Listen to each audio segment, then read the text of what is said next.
Hi friends, তোমরা সবাই কেমন আছো? দেখো রান্না করতে চলে এলাম। আজকে দেখো আমি পার্শে মাছের ঝাল রান্না করব। পার্শে মাছটাকে আমি ম্যারিনেট করে নিয়েছি। সাদা সর্ষে, কালো সর্ষে আর একটু ধনে জিরের গুঁড়ো পেস্ট করে নিয়েছি। আর নুন, হলুদ দিয়ে আর মশলাটা দিয়ে আমি মাছটাকে ম্যারিনেট করেছি। আর একটু দেখো কালারের জন্য আমি কাশ্মীরি মির্চ দিয়েছি। আর গোটা কাঁচা লঙ্কাও রেখেছি দেবো। আর এখানে দেখো আলুর দম রান্না করব। আলু সিদ্ধ করে ছাড়িয়ে নিয়েছি। আর এখানে একটা মশলার পেস্ট তৈরি করে নিয়েছি। ধনে জিরের গুঁড়ো, আদা বাটা, কাশ্মীরি মির্চ, লঙ্কার গুঁড়ো, হলুদ, নুন আর গরম মশলা এটা দিয়ে আমি পেস্টটা তৈরি করে নিয়েছি। আর কাঁচা পেঁয়াজ আর টমেটো আছে, এটা দিয়ে আমি আলুর দমটা রান্না করব। চলো তোমাদের সঙ্গে নিয়ে রান্নাটা শুরু করা যাক। হাই ফ্রেন্ডস, দেখো রান্না করতে চলে এলাম। আমি এখন পার্শে মাছের ঝালটা রান্না করব।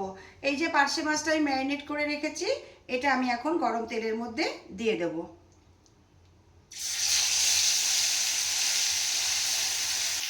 মাছটাকে আমি তেলের মধ্যে দিয়ে ভালো করে একটু ভাজা ভাজা করে নিচ্ছি। এমনিতে সর্ষে বাটার মাছ বেশি ভাজলে তিতো হয়ে যায়। দেখো এবার আমি এর মধ্যে মশলা ধুয়ে যে বাটিটা জল রেখেছিলাম, এবার আমি এই ঝোলটুকু দিয়ে দেবো। এটা থালার মধ্যে ছিল মশলাটা। দেখো এবারে আমি এর মধ্যে অল্প করে জল দিয়ে দেবো। পার্শে মাছের ঝাল আমার অলমোস্ট ডান। আমি এবার এটাকে বাটিতে সার্ভ করে দেবো। কেমন হয়েছে অবশ্যই কিন্তু তোমরা জানাবে। এবারে আমি আলুর দমটা করে নেব। দেখো তার জন্য আমি আগে পেঁয়াজটাকে ভেজে নিচ্ছি। পেঁয়াজ আর টমেটো আমি একসাথেই ভেজে নেব।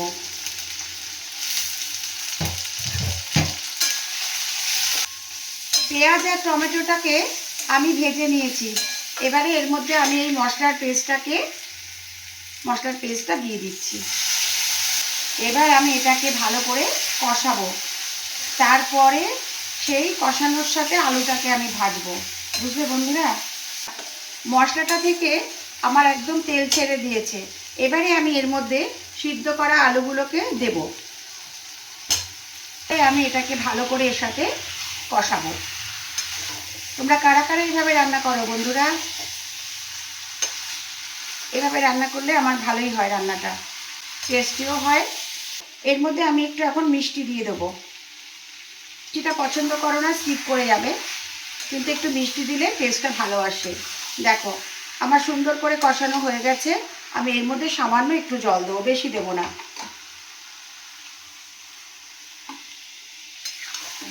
এটাই আমার হয়ে যাবে, কারণ আলু তো আমি সেদ্ধ করে নিয়েছি। আলুর দম আমার অলমোস্ট ডান। আমি এবার এটাকে সার্ভ করে দেব। কেমন হয়েছে তোমরা কিন্তু অবশ্যই জানাবে। পার্শে মাছের ঝাল রান্না করে আমি সার্ভ করে দিয়েছি। আর এখানে দেখো আলুর দমটাও রান্না করে আমি বাটিতে সার্ভ করে দিয়েছি। ভিডিওটা যদি তোমাদের ভালো লাগে একটা লাইক কমেন্ট করো। আর এরপরে অন্য কোনো নতুন ভিডিও নিয়ে আমি অবশ্যই চলে আসবো। টাটা।